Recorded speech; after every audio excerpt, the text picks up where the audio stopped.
ഏവർക്കും നമസ്തേ. പ്രിയമുള്ളവരെ, ഈ ചാനലിലേക്ക് വീണ്ടും സ്വാഗതം. കഴിഞ്ഞ ദിവസം ഞാൻ എൻ്റെ ബുക്ക് നിങ്ങൾക്ക് വേണ്ടി വായിച്ചു നൽകുകയായിരുന്നു. സ്നേഹപുര ആത്മാക്കൾക്കൊപ്പം തെരേസ എന്നുള്ള ആത്മകഥ. എൻ്റെ ഫസ്റ്റ് പാർട്ടാണിത്. ഞാൻ ഡോക്ടർ കൽക്കി, PhD in political sciences, also psychic മീഡിയമായിട്ടും ടാരോ കൺസൾട്ടൻ്റായിട്ടും സ്പിരിച്വൽ മേഖലയിൽ കുറേ വർഷങ്ങളായിട്ട് ജീവിക്കുന്നു. ഓവർസീസ് എഡ്യൂക്കേഷണൽ കൺസൾട്ടൻ്റാണ്. അപ്പോൾ നമ്മുടെ ആത്മീയ ജീവിതത്തിലേക്ക് കടന്നു വരുമ്പോൾ സ്വാഭാവികമായിട്ടും സംഭവിക്കുന്ന ഒരുപാട് ചേഞ്ചസ് ഉണ്ട്. അപ്പം അങ്ങനെയാണ് ഈ ഒരു ബുക്ക് എഴുതിയത്. സ്നേഹപൂർവ്വ ആത്മാക്കൾക്കൊപ്പം തെരേസ. ഇന്ത്യൻ സൈക്കിക് മീഡിയമായ ഡോക്ടർ ടി വർഗീസിന് തെരേസയ്ക്ക് പരലോകത്തിൽ നിന്ന് ലഭിച്ച സന്ദേശങ്ങളുടെ ഡയറിക്കുറിപ്പ്. പേഴ്സണൽ കൺസൾട്ടേഷൻ വേണ്ട ആളുകളോ അല്ലെങ്കിൽ ബുക്ക് വേണ്ട ആളുകളോ ഉണ്ടെങ്കിൽ ദയവായിട്ട് തീർച്ചയായിട്ടും എൻ്റെ വാട്സപ്പ് നമ്പറിൽ നിങ്ങൾക്ക് മെസ്സേജ് അയക്കാവുന്നതാണ്. എനിക്ക് മെസ്സേജ് അയക്കുന്ന എല്ലാ ആളുകൾക്കും റിപ്ലൈ കൊടുക്കാറുണ്ട്. അല്ലാതെ ആരുടെയും ഫോണ് അറ്റൻഡ് ചെയ്യാതെ ഇരിക്കുന്നില്ല. ഇൻ കേസ് റിപ്ലൈ ഡിലേ ആണെങ്കിൽ പോലും ഞാൻ അത് നൽകാറുണ്ട്. അപ്പോൾ അധ്യായം 9, എൻ്റെ ആത്മീയ ജീവിതത്തിൻ്റെ യാത്രയിൽ യൂറോപ്പിൻ്റെ പല സ്ഥലങ്ങളിലായിട്ടുള്ള ആത്മാക്കളുടെ വീണ്ടുമുള്ള കടന്നുവരവ് എന്നുള്ള ചാപ്റ്ററാണ് ഞാൻ ഡിസ്കസ് ചെയ്തുകൊണ്ടിരുന്നത്. അപ്പോൾ അതിൽ കഴിഞ്ഞ ദിവസം റെക്കോർഡ് ചെയ്തപ്പോൾ ഈ ഫോണിൻ്റെ സ്പേസ് നിന്നുപോയി. അത് കാരണമാണ് അത് കണ്ടിന്യൂസ് ആയിട്ട് പോകാൻ പറ്റാണ്ട് പോയത്. ഇപ്പം ഞാൻ കുറേ ഫയൽസൊക്കെ ഡിലീറ്റ് ചെയ്തിട്ടുണ്ട്. എല്ലാവരും സുഖമായിട്ടിരിക്കുന്നു എന്ന് ഞാൻ വിശ്വസിക്കുന്നു. തീർച്ചയായിട്ടും നിങ്ങൾ ആദ്യമായിട്ടാണ് ഈ ചാനൽ കാണുന്നതെങ്കിൽ മാലാഖമാർ എൻ്റെ വീട്ടിൽ പ്രത്യക്ഷപ്പെട്ട ദൃശ്യങ്ങൾ നൽകിയിട്ടുണ്ട്. പൂജാവേളയിൽ ഹനുമാൻ സ്വാമി പ്രത്യക്ഷപ്പെട്ടതിൻ്റെ ഉണ്ട്. ഞാൻ ജനിച്ച സ്ഥലത്ത് തന്നെയും ഒരു വലിയ ഡിവൈനായിട്ടുള്ള പർപ്പസിന് വേണ്ടി, ഒരു ദൈവിക നിശ്ചയത്തിൻ്റെ ഭാഗമായിട്ട് പൂജയ്ക്ക് വേണ്ടിയൊക്കെ മാറ്റി വിൽക്കുകയാണ്, പണിതുകൊണ്ടിരിക്കുകയാണ്. അപ്പോൾ അവിടെ കുറ്റിയടിക്കുന്ന ദിവസം ഭഗവാൻ മഹാവിഷ്ണു പ്രത്യക്ഷപ്പെട്ടതുണ്ട്. അപ്പോൾ അതിൻ്റെ ഗ്രൂപ്പിലുള്ള ആളുകൾക്കൊക്കെയും കറക്റ്റായിട്ട് അറിയാം. ഞാൻ അതിനെപ്പറ്റിയൊക്കെ വഴിയെ നിങ്ങൾക്ക് പറഞ്ഞു നൽകാം. തീർച്ചയായിട്ടും ജെനുവിനായിട്ട് കൺസൾട്ടേഷൻ വേണ്ട ആളുകൾ, ഹീലിംഗ് വേണ്ട ആളുകൾ, അല്ലെങ്കിൽ ചക്ര ക്ലിൻസിങ്ങോ സൈക്കിക് മീഡിയംഷിപ്പോ സോൾ കമ്മ്യൂണിക്കേഷനാണത്, അത്രയും എമർജൻസിയാണ്, ഒരു ഹീലിംഗ് പർപ്പസിന് വേണ്ടിയാണ് എന്നുണ്ടെങ്കിൽ തീർച്ചയായിട്ടും നിങ്ങൾക്ക് എന്നെ വാട്സപ്പിൽ കോൺടാക്റ്റ് ചെയ്യാം. അപ്പോൾ എനിക്ക് തോന്നുന്നു നമ്മൾ കഴിഞ്ഞ ദിവസം വായിച്ച ആ ചാപ്റ്ററിൻ്റെ ബാക്കി ഭാഗം തന്നെ വായിച്ചു പോകുന്നതായിരിക്കും കുറച്ചുകൂടെ നല്ലത്. ഞാനത് സെൽഫി വീഡിയോ ആണ്, അപ്പോൾ അതുകൊണ്ട് എത്രത്തോളം ക്ലാരിറ്റി ഉണ്ട് എന്നുള്ളത് അറിയത്തില്ല. പക്ഷേ എങ്കിൽ പോലും നമുക്കുള്ള ആ ഒരു പരിമിതമായിട്ടുള്ള സൗകര്യങ്ങൾ കൊണ്ട് തീർച്ചയായിട്ടും നമുക്ക് ബുക്കിൻ്റെ അടുത്ത ഭാഗങ്ങളിലേക്ക് പോകാം. അപ്പോൾ ഞാൻ പറഞ്ഞു വന്നത്, നമ്മൾ യൂണിവേഴ്സിറ്റിയിലേക്ക്, ലിത്വാനിയയിൽ പഠിക്കുന്ന സമയത്ത് യൂണിവേഴ്സിറ്റിയിലേക്ക് പോകുന്ന വഴിക്ക് എന്നെ പിന്തുടർന്ന ഒരു രൂപത്തിനെ പറ്റിയായിരുന്നു. ഞങ്ങൾ ബസ് സ്റ്റോപ്പിലെത്തി. പേജ് നമ്പർ 190 ഞങ്ങൾ ബസ് സ്റ്റോപ്പിലെത്തി. ബസ്സിൽ കയറി. അതൊരു പച്ച നിറത്തിലുള്ള ബസ്സായിരുന്നു. ആ സമയത്ത് ലിത്വാനിയയിലെ ജോലി ചെയ്യുന്ന മിക്ക ആളുകളുടെയും ജോലി സമയം തുടങ്ങുന്നത് 8 മണിക്ക് തന്നെയാണ്.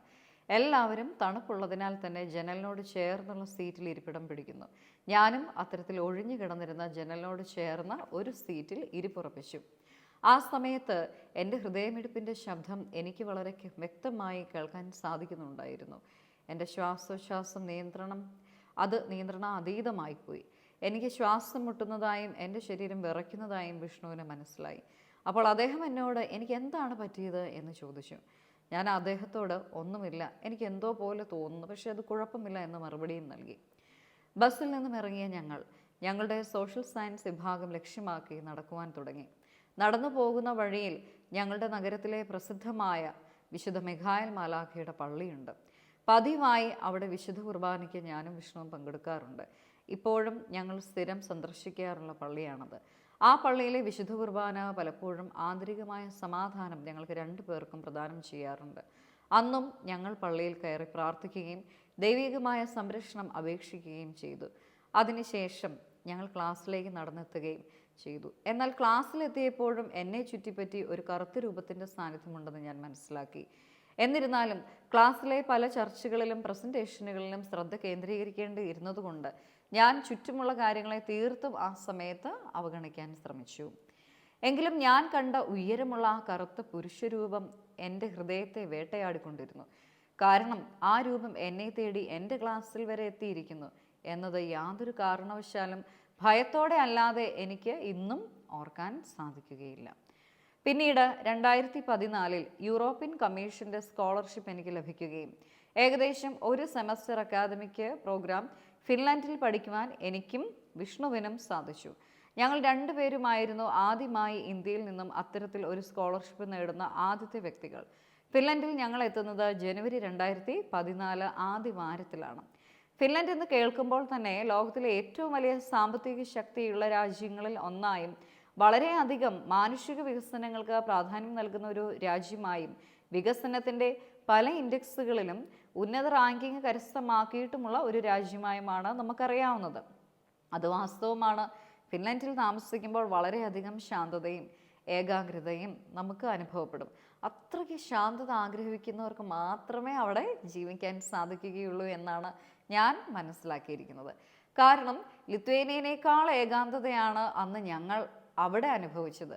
ഫിൻലൻഡിൽ ജനുവരി മാസം എന്ന് പറയുമ്പോൾ തന്നെ അതിശൈത്യമാണ്, അതികഠിനമായ തണുപ്പാണ്.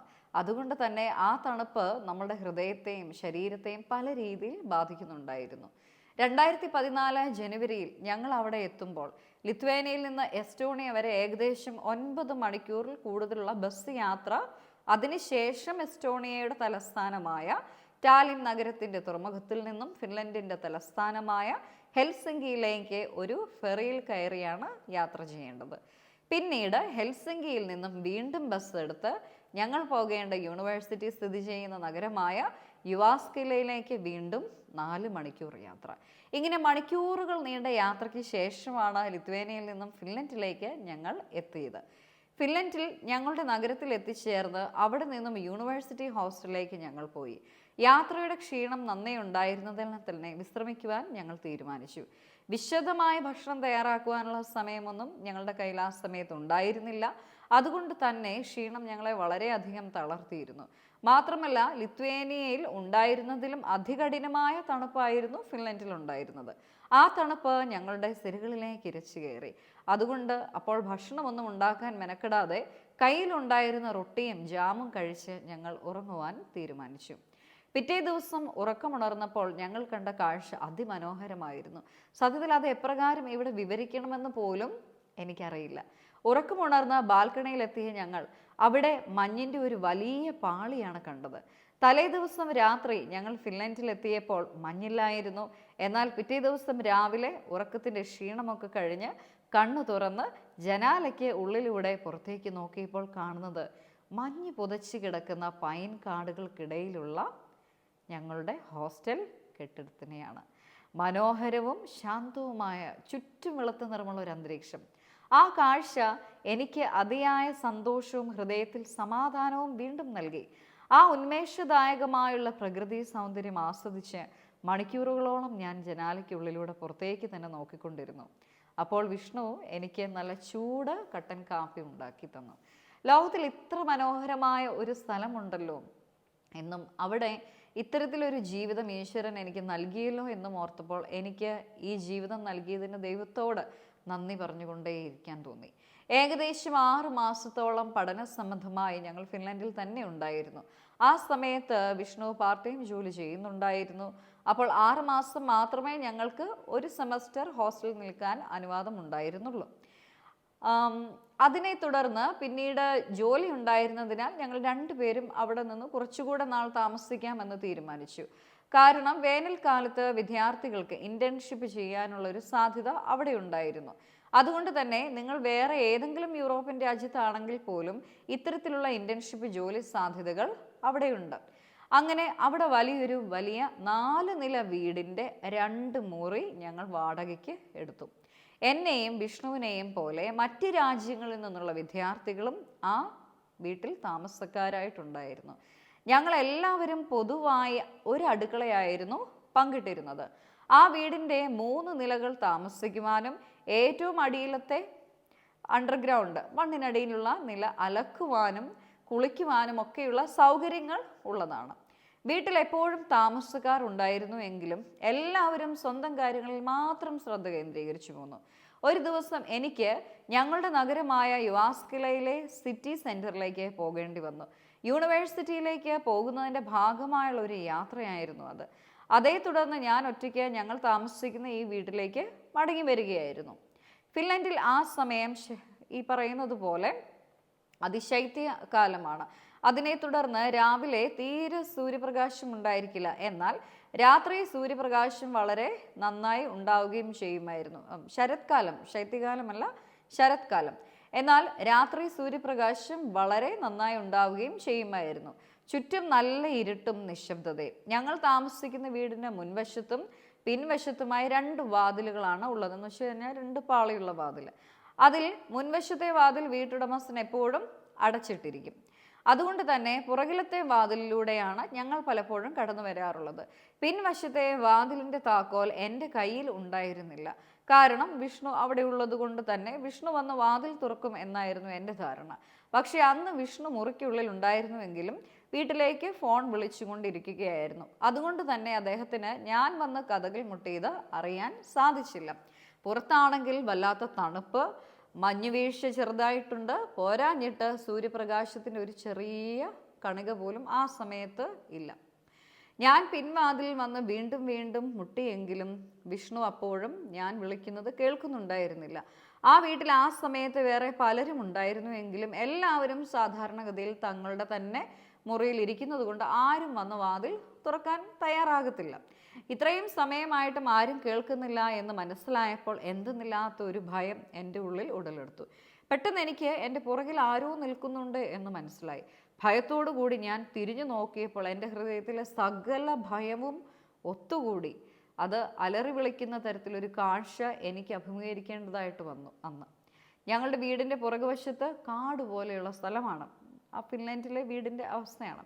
വലുതും ചെറുതുമായ പല നിറത്തിലുള്ള മരങ്ങൾ അവിടെയുണ്ട്. അതിൽ നിന്നും കൊഴിഞ്ഞു താഴെ വീഴുന്ന ഇലകളെല്ലാം നിലത്ത് കരിഞ്ഞു കിടക്കുകയാണ്. ഞാൻ തിരിഞ്ഞു നോക്കുന്ന ആ ഒരു നിമിഷം ആ ഇലകളെല്ലാം കൂടെ വായുവിലേക്ക് ഉയർന്നൊരു എൻ്റെ തലയ്ക്ക് മുകളിൽ എത്തുകയും പിന്നീട് അതൊരു മനുഷ്യൻ്റെ രൂപം സ്വീകരിക്കുകയും ചെയ്യുന്നത് ഞാൻ കണ്ടു. ഇത് വായിക്കുമ്പോൾ എനിക്ക് അന്നത്തെ ഒരു മെമ്മറിയൊക്കെ ഓർമ്മ വരുന്നേ. ആ സമയം എൻ്റെ ഉയരം എന്ന് പറയുന്നത് വെറും 158 സെൻറ്റിമീറ്റർ മാത്രമായിരുന്നു. ഇപ്പോഴും വലിയ വ്യത്യാസമൊന്നുമില്ല. നിങ്ങളൊന്ന് സങ്കല്പിച്ച് നോക്കൂ, എൻ്റെ ഉയരത്തിൽ ആ ഇലകളെല്ലാം കൂടി ഒരു മനുഷ്യരൂപം പ്രാപിക്കുന്നത്. എൻ്റെ ശരീരത്തിലൂടെ ഭയത്തിൻ്റെ വിറയൽ ആർത്തിരമ്പി. അതെൻ്റെ ശ്വാസത്തിൻ്റെ ഗതിയെ പോലും പിടിച്ചുലച്ചു. ഞാൻ എന്താണ് കാണുന്നത് എന്ന് പോലും മനസ്സിലാക്കാൻ സാധിക്കാതെ ഞാൻ വിറയ്ക്കാൻ തുടങ്ങി. പക്ഷേ എങ്ങനെയൊക്കെയോ ശക്തി സംഭരിച്ച് ഞാൻ വീണ്ടും ഞങ്ങളുടെ പിൻവാതിലിൽ ആഞ്ഞിടിക്കുവാൻ തുടങ്ങി. വളരെ ശക്തിയേറിയ ആ ഇടി എങ്ങനെയൊക്കെയോ വിഷ്ണുവിൻ്റെ ശ്രദ്ധയിൽപ്പെടുകയും വിഷ്ണു താഴേക്ക് ഓടിയിറങ്ങുകയും ചെയ്തു. ശരീരമാകെ വിറച്ചു നിൽക്കുന്ന എന്നെ കണ്ട വിഷ്ണു ഒരു നിമിഷം വല്ലാതാവുകയും എന്നാൽ ഓടി വന്നതിനെ ചേർത്ത് നിർത്തുകയും ചെയ്തു. എൻ്റെ ശ്വാസം നേരെ വീഴാൻ കുറച്ച് സമയമെടുത്തു. പിന്നീട് വിഷ്ണുവിനോട് ഞാൻ എല്ലാം തുറന്നു പറഞ്ഞു. ഫോണിൽ കുടുംബവുമായി സംസാരിക്കുകയായിരുന്നതിനാൽ തനിക്ക് കേൾക്കാൻ സാധിച്ചില്ലല്ലോ എന്ന കുറ്റബോധത്തിൽ വിഷ്ണു പല ആവർത്തി എന്നോട് ക്ഷമാപണം നടത്തി. എന്നാൽ ഞാനാകട്ടെ അദ്ദേഹത്തോട് വീണ്ടും വീണ്ടും ആ ഭയാനകമായ ദൃശ്യത്തെക്കുറിച്ച് നിർത്താതെ പറഞ്ഞുകൊണ്ടിരുന്നു. അത് കേട്ടപ്പോൾ അദ്ദേഹവും വല്ലാതെ പേടിച്ചു. വിഷ്ണു ഉടനെ തന്നെ എന്നെ പിടിച്ച് കയറ്റുകയും വാതിൽ അടയ്ക്കുകയും ചെയ്തു. എന്നിട്ട് ഞങ്ങൾ താമസിക്കുന്ന 3-ാം നിലയിലെ ഞങ്ങളുടെ മുറിയിലേക്ക് പോയി. പക്ഷേ എത്രയൊക്കെ ശ്രമിച്ചിട്ടും എൻ്റെ തലയിൽ നിന്നും ഈ രംഗം മറക്കുവാൻ സാധിച്ചില്ല. അതുകൊണ്ട് തന്നെ ആ രൂപമെടുത്ത് എൻ്റെ അടുത്ത് വന്ന വ്യക്തി ആരാണ്, എന്താണ് എന്ന് കണ്ടുപിടിക്കാൻ ഞാൻ മനസ്സിൽ ഉറപ്പിച്ചു. അങ്ങനെ ഞങ്ങൾക്ക് ചുറ്റുമുള്ള പല രാജ്യങ്ങളിൽ നിന്നുള്ള അവിടെ താമസിക്കുന്ന റൂംമേറ്റ്സ് ആളുകളോട് തുറന്ന് സംസാരിക്കുവാനും അവരിൽ നിന്നും ഈ വീട് പണ്ടൊരു വൃദ്ധസദനമായിരുന്നു എന്നും ഒരുപാട് പ്രായമായവർ ഈ വീട്ടിൽ വെച്ച് മരിച്ചു പോയിട്ടുണ്ട് എന്നും മനസ്സിലാക്കി. വളരെ ഞെട്ടലോടുകൂടിയാണ് ഞങ്ങളിത് കേൾക്കുന്നത്. അപ്പോഴാണ് എനിക്ക് മനസ്സിലായത് ഒരുപക്ഷെ ആത്മാവിൻ്റെ ലോകത്തിലേക്ക് എത്താൻ സാധിക്കാതെ ഈ ഭൂമിയിൽ തന്നെ ബുദ്ധിമുട്ടുന്ന ഏതെങ്കിലും ഒരു ആത്മാവായിരിക്കാം അത് എന്ന്. അതും അല്ലെങ്കിൽ എന്നെ ഭയപ്പെടുത്താനായി ഏതെങ്കിലും ഒരു പൈശാചിക ശക്തി മനഃപൂർവ്വം ചെയ്തതുമാവാം. എന്നാൽ ഇത്തരത്തിലുള്ള ഈ സംഭവം എന്നെപ്പോലെ തന്നെ ആ വീട്ടിൽ താമസിച്ച പലർക്കും ഇതിനു മുൻപേയും അനുഭവപ്പെട്ടിട്ടുണ്ട് എന്നുള്ള വസ്തുത എന്നെ വളരെയധികം അതിശയിപ്പിച്ചു. ഞാൻ അവരോട് ചോദിച്ചു, ഇത്തരം ഒരു അനുഭവം ഉണ്ടായിട്ടും നിങ്ങൾ എന്തുകൊണ്ടാണ് ഞങ്ങളോട് ആരോടും അതേക്കുറിച്ച് പറയാതിരുന്നത്? അപ്പോൾ അവർ പറഞ്ഞു, താങ്കൾ കാണുന്നത് സത്യമാണോ അല്ലയോ എന്ന് പോലും തീർച്ചപ്പെടുത്താൻ അവർക്കും കഴിയുന്നുണ്ടായിരുന്നില്ല. കാരണം അവർക്ക് പലപ്പോഴും ഭൂമിക്ക് അടിയിലുള്ള നിലയിലേക്ക് എന്ന് വെച്ചാൽ നമ്മൾ കുളിക്കാനും തുണി അലക്കാനും ഒക്കെ പോകുന്ന ഏരിയയിലേക്ക് പോകുമ്പോഴാണ് തങ്ങളെ ആരോ പിന്തുടരുന്നതായും അതുപോലെ പാചകം ചെയ്യുമ്പോൾ ആരോ കൂടെ നിൽക്കുന്നതായും ഒക്കെ തോന്നിയിട്ടുള്ളത്. ആ സമയത്ത് ഞാൻ വീണ്ടും എന്നിലേക്ക് തന്നെ ഉറ്റുനോക്കി. എന്തുകൊണ്ടായിരിക്കും എൻ്റെ ജീവിതത്തിൽ ഇത്തരത്തിലുള്ള പ്രത്യക്ഷപ്പെടലുകൾ വീണ്ടും വീണ്ടും ഉണ്ടാകുന്നത് എന്ന് ഞാൻ ചിന്തിച്ചു. അപ്പോൾ ഞാൻ പണ്ട് എനിക്ക് ഇത്തരത്തിലുള്ള ഉപദേശങ്ങൾ നൽകിയ ആ സാറിനെ വിളിച്ച് സംസാരിക്കുവാനായിട്ട് തീരുമാനിച്ചു. എന്നാൽ അദ്ദേഹത്തെ ഫോണിൽ വിളിച്ചപ്പോൾ അദ്ദേഹം വീണ്ടും എന്നോട് പറഞ്ഞു, ടിറ്റി, കാലം എല്ലാം തെളിയിക്കുമെന്ന് ഞാൻ ഒരിക്കൽ പറഞ്ഞതാണ് എന്ന് ടിറ്റി ഓർക്കുക. ഇതൊരു വലിയ ഈശ്വരാനുഗ്രഹമായിട്ട് മനസ്സിലാക്കുന്നുവോ അന്ന് മാത്രമേ പ്രകൃതിക്ക് അതിനനുസരിച്ചുള്ള മാറ്റങ്ങൾ ടിറ്റിയുടെ ജീവിതത്തിൽ ഉൾപ്പെടുത്തുവാൻ സാധിക്കുകയുള്ളൂ. ഒരുപക്ഷെ ആ ജീവിത രീതിയിലേക്ക് കടക്കേണ്ട സമയം എത്തിയിരിക്കാം. എന്തായാലും ഇത്രയും കാലത്തെ ജീവിതാനുഭവം കൊണ്ട് ടിറ്റി ഒരുപാട് മനസ്സിലാക്കിയിട്ടുണ്ട് എന്ന് എനിക്കറിയാം. അപ്പോൾ ഞാൻ അദ്ദേഹത്തോട് പറഞ്ഞു, അതെ സാർ, ഒരുപാട് ഞാൻ അനുഭവിച്ചു കഴിഞ്ഞു. ഇനിയും എത്രത്തോളം അനുഭവിക്കേണ്ടി വരുമെന്ന് എനിക്ക് യാതൊരു ധാരണയും ഇല്ല. അന്നപ്പോൾ അദ്ദേഹം എന്നോട് സമാധാനമായിരിക്കുവാനും ഇനി മുതൽ പ്രകൃതി എനിക്ക് നൽകുന്ന സൂക്ഷ്മ സൂചനകളെ വളരെയധികം പക്വതയോടുകൂടി നിരീക്ഷിക്കുവാനും എന്നിട്ട് ആ സൂചനകളെ ഉൾക്കൊള്ളുവാൻ തയ്യാറാക്കുവാനും നിർദ്ദേശിച്ചു. അദ്ദേഹം ഇത്രയും പറഞ്ഞ് ഫോൺ സംഭാഷണം അവസാനിപ്പിച്ചു. എങ്കിലും എൻ്റെ മനസ്സ് വീണ്ടും അസ്വസ്ഥമായിരുന്നു. ഇത്തരത്തിലുള്ള ഒരു ജീവിത രീതി എങ്ങനെ ഞാൻ മുന്നോട്ട് കൊണ്ടുപോകും എന്നുള്ള ഉത്കണ്ഠ എനിക്ക് അപ്പോഴേ ഉണ്ടായിരുന്നു. 2015 ജനുവരി മാസം പബ്ലിക് പോളിസിയിൽ ഉയർന്ന റാങ്കോട് കൂടി തന്നെ ഞാൻ ബിരുദാനന്തര ബിരുദം പൂർത്തിയാക്കുകയും തുടർന്ന് 2022 PhD പൂർത്തിയാക്കി. അങ്ങനെ 2013 മുതൽ എൻ്റെ ജീവിതത്തിൽ ആത്മാക്കളുടെ സാന്നിധ്യം വീണ്ടും വീണ്ടും അനുഭവപ്പെടുകയും എന്നാൽ ഞാൻ വേണ്ടത്ര പ്രാധാന്യം അവർക്ക് നൽകാത്തതിനാൽ തന്നെ അവർ പല രീതിയിൽ എൻ്റെ ശ്രദ്ധ നേടുന്നതിനായിട്ട് പ്രവർത്തിക്കുവാനും തുടങ്ങി. എന്തല്ലേ 2014, 13, ഇന്നിപ്പോൾ 2026 മെയ് 22, എത്രയോ വർഷങ്ങൾ കഴിഞ്ഞു. ഓടി ഒളിക്കുവാൻ പല സാഹചര്യങ്ങൾ അല്ലെങ്കിൽ പല റീസൺസ് ഓരോ ആളുകൾക്കും ഉണ്ട്. ആത്മീയ ജീവിതത്തിൽ നിന്നും എത്രയോ വർഷങ്ങളായിട്ട് ഓടി ഒളിക്കുന്ന, ഇപ്പോഴും ഓടി ഒളിച്ചുകൊണ്ടാണോ ഇരിക്കുന്നത് എന്ന് ചോദിച്ചാൽ അല്ല എന്ന് എനിക്ക് 100% പറയാൻ സാധിക്കത്തില്ല. ഞാൻ വളരെ സത്യസന്ധമായിട്ട് പറയുകയാണ്. കാര്യം നമുക്ക് ആളുകളൊക്കെയും ആത്മീയത തേടി തേടി ഇങ്ങനെ അന്വേഷിച്ച് നടക്കുന്ന ഒരു അവസ്ഥയും എങ്ങും എത്താൻ പറ്റാതെ അല്ലെങ്കിൽ വഴിമാറി. ഞാൻ ഇരുന്ന് ചിന്തിക്കുമ്പോൾ നമ്മളത്രയും കഷ്ടപ്പെട്ട് പഠിച്ച് മാസ്റ്റേഴ്സും PhD ഒക്കെ നല്ല റാങ്കിൽ പാസ്സായിട്ട് അധ്യാപികയായിട്ടൊക്കെ സേവനമനുഷ്ഠിച്ചിട്ട് വീണ്ടും എന്തിൽ നിന്നുമാണോ ഓടി ഒളിച്ചത് അതേ പോയിന്റിൽ എത്തേണ്ട ഒരു അവസ്ഥ, അത് നിയോഗം, ഈ ജന്മത്തിൻ്റെ നിയോഗം. അപ്പോൾ ഓടിയൊളിക്കലുകളൊക്കെ അവസാനിപ്പിക്കുന്ന ഒരു സമയം ആണിപ്പം.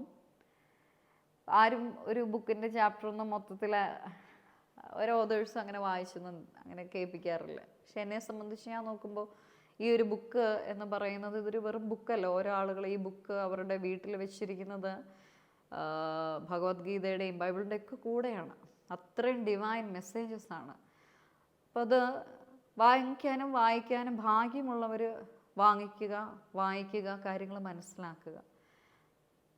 എന്നെക്കൊണ്ട് ചെയ്യാൻ പറ്റുന്നത് നമ്മുടെ ഈ പറയുന്ന ചെറിയ ലിമിറ്റഡ് ആയിട്ടുള്ള ആ ഒരു ഫെസിലിറ്റിയിൽ ഇരുന്നുകൊണ്ട് ഞാൻ തന്നെ നിങ്ങൾക്കിത് പറഞ്ഞു നൽകുക. ബാക്കിയുള്ള ചാപ്റ്റേഴ്സ് നമുക്കങ്ങനെ പതിയെ ഇമ്പോർട്ടൻറ്റ് മെസ്സേജസ് ഒക്കെയും കവർ ചെയ്യാം. ഓക്കെ, അപ്പോൾ ഇതാണ് ആത്മീയതയുടെ ഒരു വലിയ മാറ്റങ്ങൾ. എന്തായാലും ബാക്കി കാണാനായിട്ട് ഫോളോ ചെയ്യുക, സബ്സ്ക്രൈബ് ചെയ്യുക. പേഴ്സണൽ കൺസൾട്ടേഷൻസ് വേണ്ട ആളുകൾ വ്യക്തിപരമായിട്ട് വാട്സപ്പിൽ മെസ്സേജ് അയയ്ക്കുക. Okay, thank you.